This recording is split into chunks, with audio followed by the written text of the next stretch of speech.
오늘 이 시간 함께 보실 하나님 말씀은 빌립보서 1장 27절에서 30절까지의 말씀입니다. 제가 가지고 있는 성경으로 신약 319면이 되겠습니다. 빌립보서 1장 27절에서 30절까지의 말씀, 우리 찾으셨으면 한 절씩 교독하시고 30절은 합독하십니다. 제가 먼저 27절을 봉독합니다. 오직 너희는 그리스도의 복음에 합당하게 생활하라. 이는 내가 너희에게 가보나 떠나 있으나 너희가 한 마음으로 서서 한 뜻으로 복음의 신앙을 위하여 협력하는 것과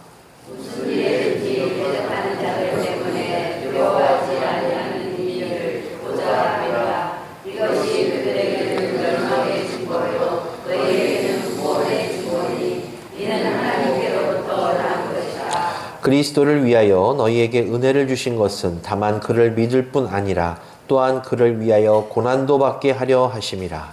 너희에게도 그와 같은 싸움이 있으니 너희가 내 안에서 본 바요 이제도 내 안에서 듣는 바니라. 아멘. 제가 다시 인사드립니다. 오늘도 복된 주일을 맞이하여 하나님의 전에 예배하러 나오신 우리 성도님들을 주님의 이름으로 환영합니다. 오늘 하나님께서 우리들에게 주신 이 말씀을 통해서 하나님의 음성을 듣는 시간 되시고 또한 그 가운데 말씀대로 살기로 결단하는 은혜의 시간 되시기를 다시 한번 주님의 이름으로 간절히 축원합니다. 오늘 우리가 함께 봉독한 이 본문 말씀을 보면 바울이 이제 빌립보 교인들에게 오직 너희는 그리스도의 복음에 합당하게 생활하라 라고 권면하고 있는 내용이 나오고 있습니다. 자, 그렇다면 우리 성도님들께서는 그리스도의 복음에 합당한 생활이 과연 어떤 생활이라고 생각하십니까? 우리가요, 그리스도의 복음에 합당한 생활을 하기 위해서는 먼저 우리가 어디에 속해 있는 사람인가부터 시작을 해야 합니다. 오늘 본문을 보면 여기서 생활하라 라는 이 말씀이 이제 나오고 있는데요.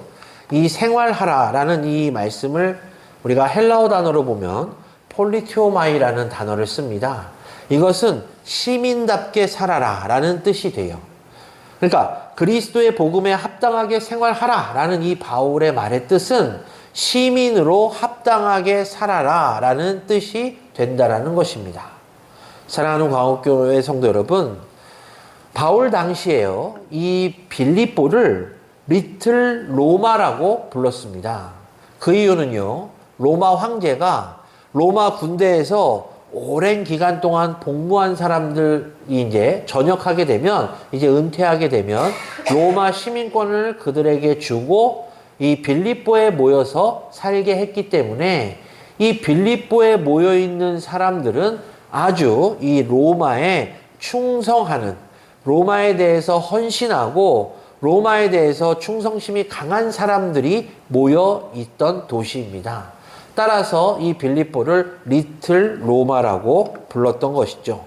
하지만요, 바울이 시민으로서 합당하게 살라라고 말한 것은 바로 그럼 너희가 로마 시민답게 살아라 라고 말한 것이 아니라는 것이죠. 그렇다면 바울이 말하는 시민은 도대체 어디 시민을 말하고 있는 것일까요? 우린 너무나도 잘 알고 있습니다. 바로 하늘나라, 즉 천국입니다. 바울은요, 이 그리스도, 예수 그리스도를 믿는 사람들을 이 땅이 아닌 하늘에 속한 자들이라고 표현합니다. 빌립보서 3장 20절인데요. 그러나 우리의 시민권은 하늘에 있는지라.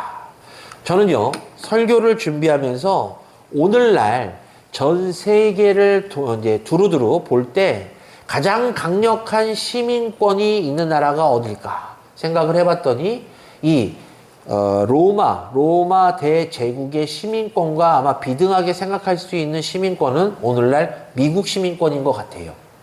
왜냐면요, 미국이 군사적이나 경제적이나 세계 최강의 나라로 평가되기 때문에 많은 사람들이 이 미국 시민권을 가지려고 노력하고 또한 미국 시민이 되려고 노력하는 모습이 있기 때문입니다. 그런데요, 우리가 분명 알아야 될 것은 이 사도 바울은 빌립보 교인들과 믿음의 후배들인 우리들에게 분명하게 말하고 있습니다. 이 땅의 어떤 시민권과 비교할 수 없는 시민권이 바로 하늘의 시민권이다. 사랑하는 광옥교회 성도 여러분, 그렇습니다. 우리는요, 이 땅의 시민들이기도 하지만 궁극적으로는 영원한 하나님 나라의 시민권자들입니다. 따라서 이 세상에 존재하고 있는 가장 강력한 초강대국의 시민권보다 더 좋은 시민권을 소유하고 있다는 것이죠. 얼마나 좋습니까? 그리고 그 하늘의 시민권이 우리들에게만 허락되어 있다는 것에 대해서 우리들은 그것을 허락하신 하나님께 감사하는 마음을 가져야 할 것입니다. 그런데 성도님들께서는 감사하고 계십니까? 이렇게 이 땅에 존재하는 초강대국의 시민권보다 더 좋은 시민권을 성도님들께서는 이미 이 땅에 태어나는 순간부터 소유하고 계신데, 성도님들께서는 그 시민권에 대해서 늘 감사하는 마음을 하나님께 올려드리고 계십니까? 바라기는 이 시간 이후로는 그 시민권을 우리들에게 허락해 주신 하나님의 은혜에 늘 감사하는 마음을 가지시기를 먼저 주님의 이름으로 간절히 축원합니다. 오늘 본문에서 바울은요, 빌립보 교인들에게 하늘에 속한 시민권자가 과연 어떻게 살아야 되는가를 말하고 있습니다. 따라서 이 시간에는 본문을 통해서 이 땅에서 그리스도의 복음에 합당하게 생활하는 것이 과연 무엇인지를 함께 본문을 통해서 은혜를 나누고자 합니다. 먼저 첫 번째로요, 복음을 위해 마음과 뜻을 합하여 협력하는 삶을 말합니다. 로마서 8장 28절인데요. 우리가 알거니와 하나님을 사랑하는 자, 곧 그의 뜻대로 부르심을 입은 자들에게는 모든 것이 합력하여 선을 이루느니라 라고 말씀합니다. 자, 우리가요, 성도로 부르심을 받은 이유가 무엇일까요? 하나님께서 우리를 왜 성도로 부르셨을까요? 그냥 하나님이 기분 내키는 대로 너는 성도해 라면서 선택하신 것일까요? 아니요, 그렇지 않습니다. 하나님께서는 성도들이 모여서 협력해서 선을 이루기를 바라셨고, 그 선을 이루어가는 과정 가운데 우리들로 하여금 그 선을 이루도록 우리를 선택하셨기 때문에 우리를 성도로 부르신 것입니다. 자, 생각해 볼까요? 성도님들께서는 신앙생활을 혼자 할 수 있다라고 생각하십니까? 나 혼자 성경 읽고, 나 혼자 찬송하고, 나 혼자 기도하면 신앙생활을 하실 수 있다라고 생각하십니까? 아니요. 신앙생활은 절대 혼자 할 수 없습니다. 성도 간에 서로 간의 믿음으로 세워주고 성장하도록 하는 협력이 분명히 필요합니다. 그리고 한 마음과 한 뜻으로 복음을 증거하고 그리스도의 복음을 드러내는 삶을 살 때 비로소 그분의 믿음, 그분의 신앙이 성장하게 되는 것이죠. 자, 성도님들 잘 아시잖아요. 교회라는 곳은요, 정말 다양한 사람들이 모인 믿음의 공동체입니다. 정말 다양한 사람들로 이루어졌잖아요. 우리 교회만 보더라도 나이가 다 틀리고 직업도 다양하고 성격도 다양합니다. 물론 생각하는 것도 다 달라요. 그런데 이런 다양함에도 불구하고 하나님께서 우리를 광음교회라는 이 틀 안에 모으셨습니다. 왜 모으셨을까요? 모여서 협력해서 선을 이루어가면서 하나님께 예배하고 예수 그리스도가 드러나는 삶을 살기를, 즉 성도로서의 삶을 살아가는 모습을 세상에 보여주기를 원하셨기 때문에 우리를 이곳에 모으신 것입니다. 그런데 우리가 그냥 모여서 예배만 하고 끝나나요? 아니잖아요. 우리가 모여서 교회 일을 감당합니다. 나에게 맡겨주신 직분과 나에게 맡겨주신 책임을 다하기 위해 노력해요. 그런데 이 책임과 직분은 결코 혼자서 할 수 없다는 것이죠. 그럼 어떻게 되냐? 서로 간의 협력이 반드시 필요하고 그 협력을 통해서 선하신 하나님, 그 하나님께 선을 보여드리기 위한 분명한 화합이 있어야 된다는 것이죠. 그것이 바로 교회 공동체의 참된 모습인 것입니다. 사랑하는 광옥교회 성도 여러분, 일반적으로요, 다양한 사람들이 모이면 분명 불평과 불만이 나타나게 됩니다. 어느 교회나 불평이나 불만이 없을 수가 없습니다. 왜냐하면 조금 전에 말씀드린 대로 다 다양한 사람들이 모여있기 때문이죠. 그런데 좋은 교회는요, 그런 불평과 불만이 적거나 불평과 불만이 없는 교회가 바로 좋은 교회입니다. 물론 대형 교회도 좋고 시스템이 잘 돼 있는 교회도 좋은 교회죠. 하지만 분명 우리가 성경에 입각해서 볼 때 하나님께서 맡기신 직분에 충성하고 하나님께서 맡기신 일을 성도들 간에 협력해서 유기적으로 잘 이끌어가며 하나님께 영광의 예배를 올려드리는 한마음 한뜻 되는 믿음의 공동체가 바로 좋은 교회라는 것입니다. 그리고 그것은 하나님의 은혜가 아니고서는 불가능한 일입니다. 그래서 저는 우리 광흥교회 성도님들께 참 감사하는 마음을 가지고 있습니다.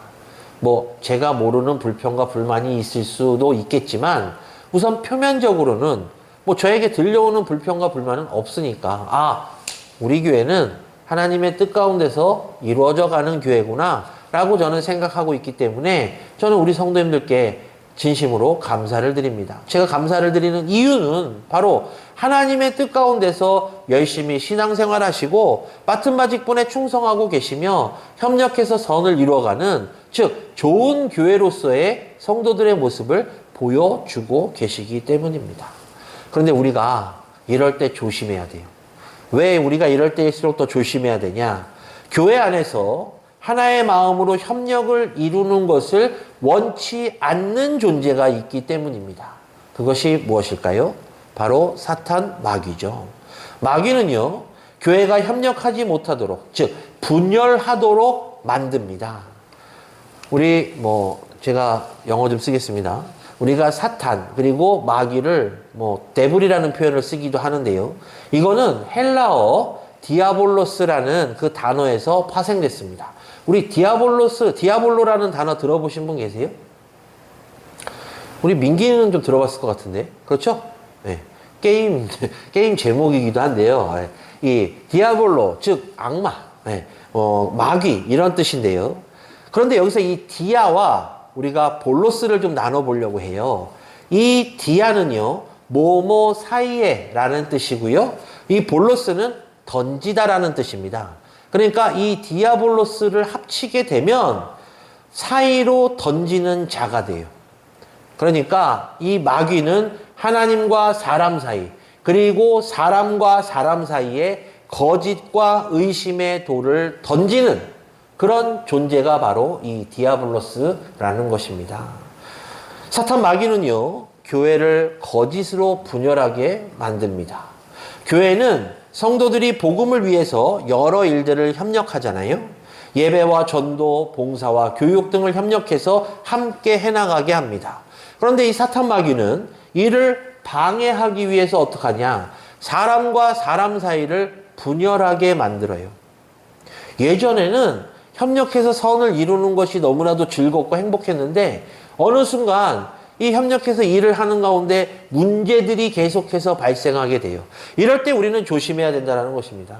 이럴 때 우리가 이 사탄 마귀의 계략에 넘어가게 되면 바로 분열이 생기고, 분열이 생기면 믿음의 공동체가 깨지게 되는, 즉 사탄 마귀의 계략에 넘어가게 되기 때문입니다.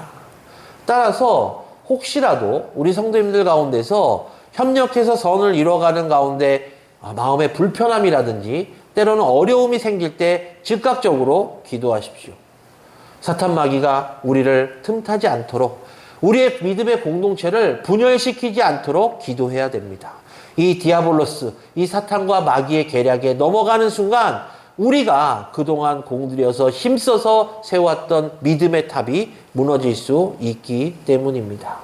사랑하는 광흥교회 성도 여러분, 그러므로 분명 기억하십시오. 무엇인가 대단한 일을 하기보다는 그리스도의 마음과 그리스도의 뜻으로 하나 되어서 함께 믿음 생활하는 것이 바로 복음에 합당한 삶인 것입니다.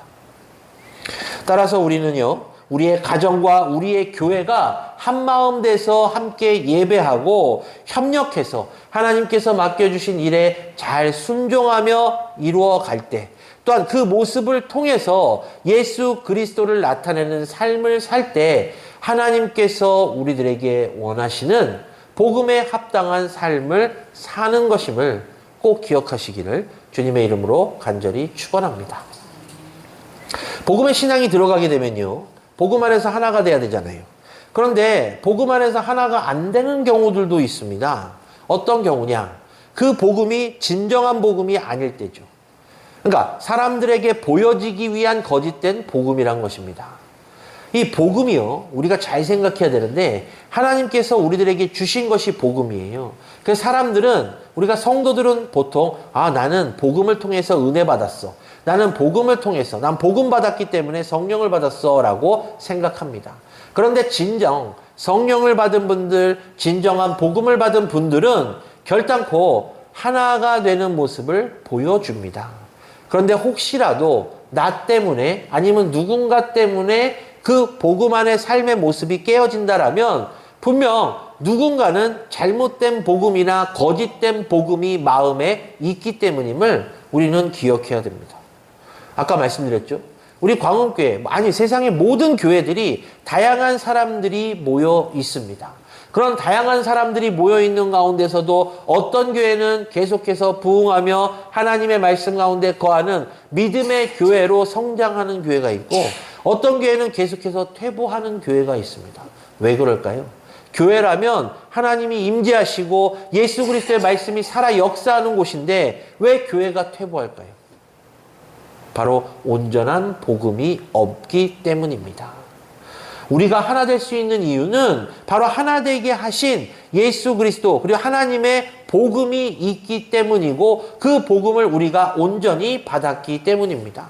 그래서 제가 성도님들께 여쭙고 싶은 게 있어요. 성도님들 마음속에는 진정한 복음이 있으십니까? 성도님들 마음속에는 진정 예수 그리스도의 모습이 있으시고 하나님이 임재하고 계십니까? 성령님이 임재하고 계십니까? 만약에 하나님이 임재하고 계시고 예수 그리스도께서 계시고 복음이 있다라면 우리 교회는 분명 하나님의 은혜 가운데 든든히 세워져 가는 교회가 계속 되어갈 것입니다. 하지만 우리의 믿음의 공동체 가운데 저 디아볼로스가 들어오게 되고 누군가 분열을 시작하게 되는 순간 우리는 정말 그 마음속에 온전한 복음이, 하나님께서 우리들에게 주신 진정한 복음이 안 된다면 우리들의 교회는 무너지게 될 것입니다. 이는 분명 성경이 우리들에게 경고하고 있는 내용입니다. 따라서 바라기는 이 자리에 계신 우리 성도님들께서는 나를 낮게 여기고 또한 다른 사람을 섬기는 마음, 즉 예수 그리스도의 마음을 통해서 하나님께서 우리들에게 주신 이 복음에 합당한 삶의 모습을 언제나 하나님께 보여드리기를 주님의 이름으로 축원합니다.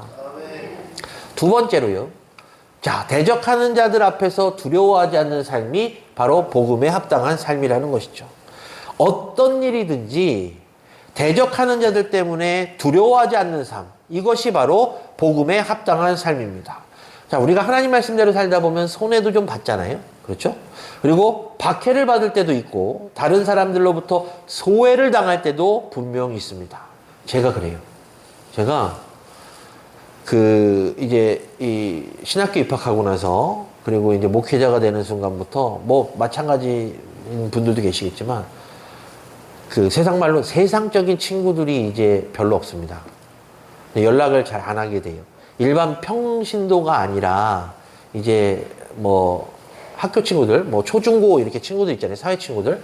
이런 친구들하고 연락을 잘 못 하게 돼요. 왜냐면 그런 모임에 제가 가는 거를 좀 꺼려 하더라고요.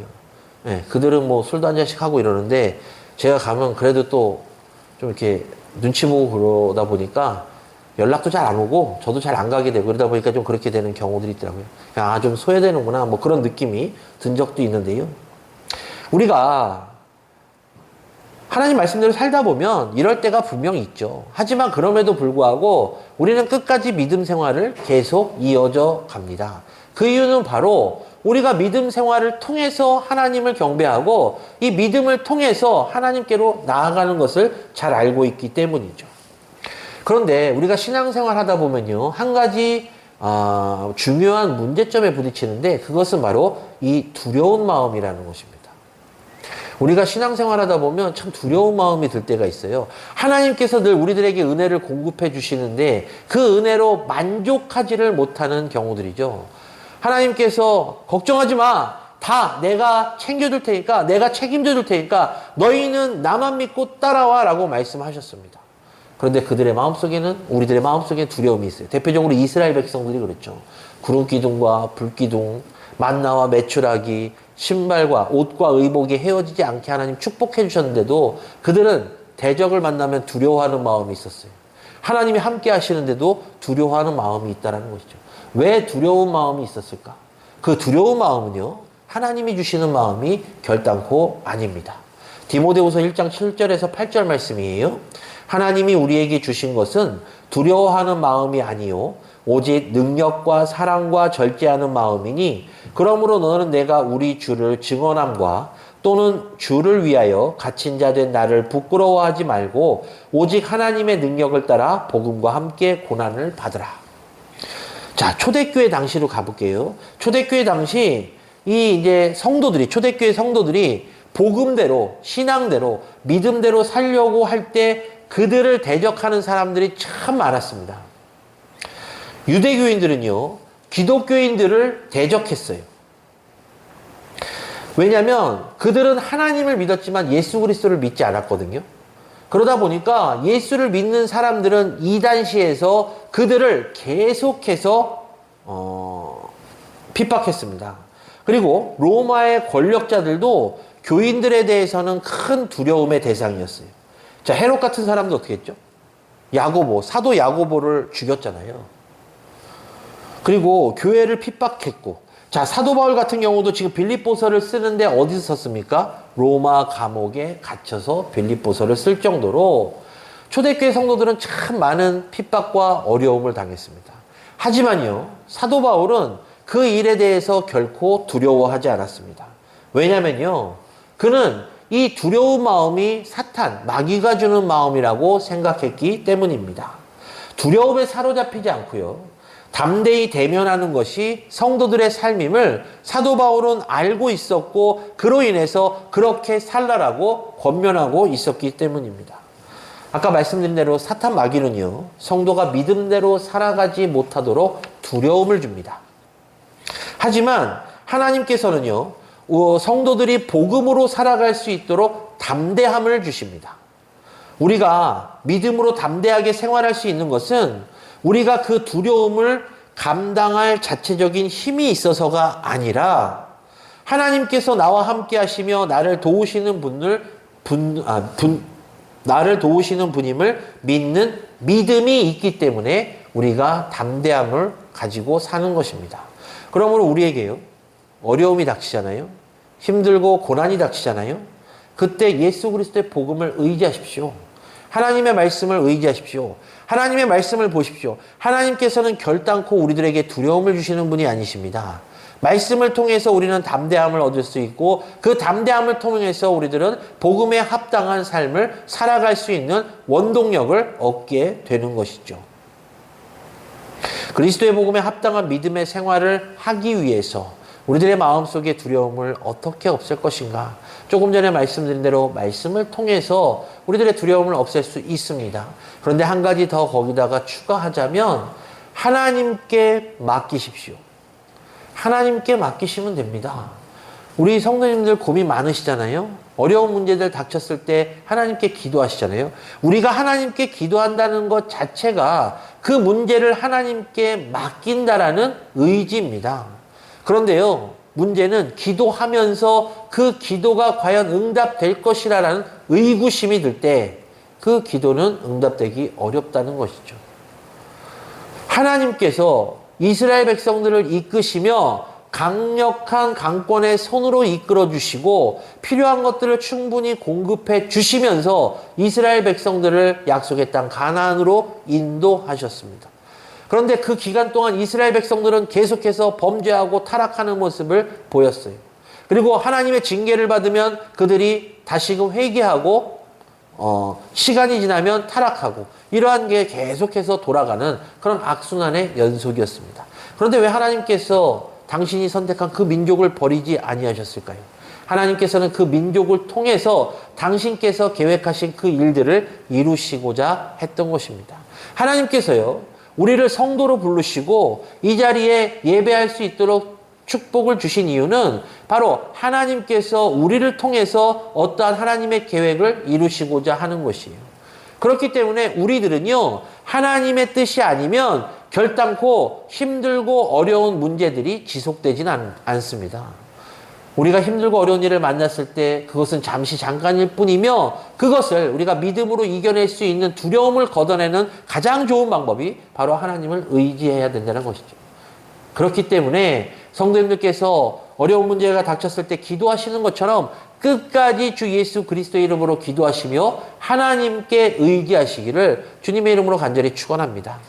분명 그 두려움은 사라지게 될 것입니다. 마지막으로요, 믿음에 합당한 삶은 바로 고난에 참여하는 삶이죠. 본문 29절이에요. 그리스도를 위하여 너희에게 은혜를 주신 것은 다만 그를 믿을 뿐 아니라 또한 그를 위하여 고난도 받게 하려 하심이라. 자, 우리에게 주신 은혜는요, 예수님을 믿음으로 우리가 구원을 받아서 천국에 입성하게 되는 것입니다. 하나님께서 우리들에게 은혜를 주신 것은요, 예수 그리스도를 위해서 고난을 받도록 하시기 위함도 있다라는 것을 성경이 우리들에게 알려주고 있죠. 자, 사람들이요, 하나님께 은혜를 받았다라고 했을 때 자신에게 좋은 것을 은혜라고 생각해요. 그러니까 내가 기도했는데 하나님이 나에게 주신 것 중에서 나에게 뭔가 이익이 된다 싶으면 난 하나님의 은혜를 받았어 라고 말한다는 것이죠. 그리고요, 예수님을 믿어서 문제가 해결되고 원하는 것들이 이루어지고 다른 사람들보다 형통하게 사는 것을 은혜라고 얘기합니다. 나는 하나님의 은혜 가운데 참 일평생 힘들고 어려운 문제도 별로 없었고 평탄하게 잘 살았어.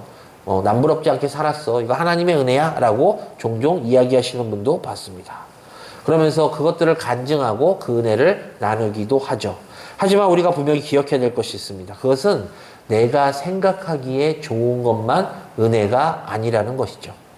환난과 고난이 닥쳐왔을 때 우리는 그것을 은혜라고 생각하기는 어려울 수 있으나 때로는 그 고난과 환난이 나에게 은혜가 될 수도 있음을 성경이 우리들에게 말씀하고 있다는 것입니다. 사도 바울이요, 하나님께서 은혜를 주신 것은 예수님을 위하여 고난을 받게 하려 하신 것이라고 분명 성경에 기록되어 있습니다.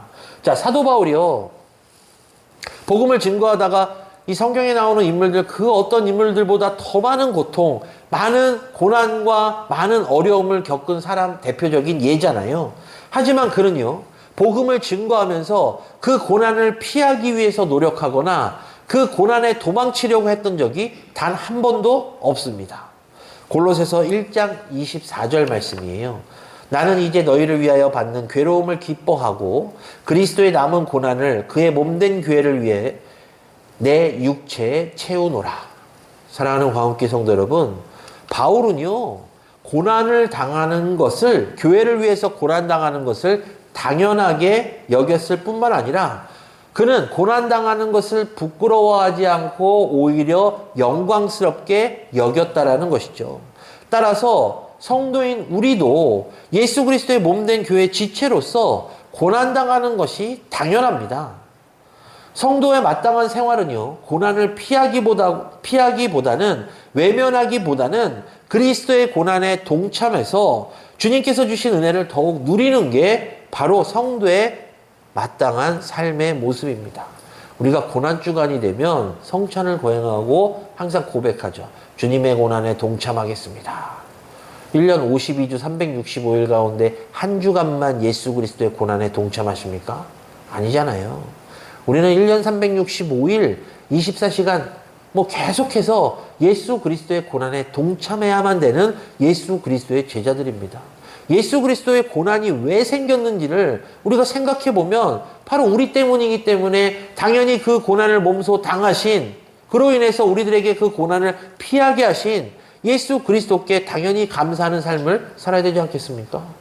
그것이 바로 성도의 복된 생활인 것입니다.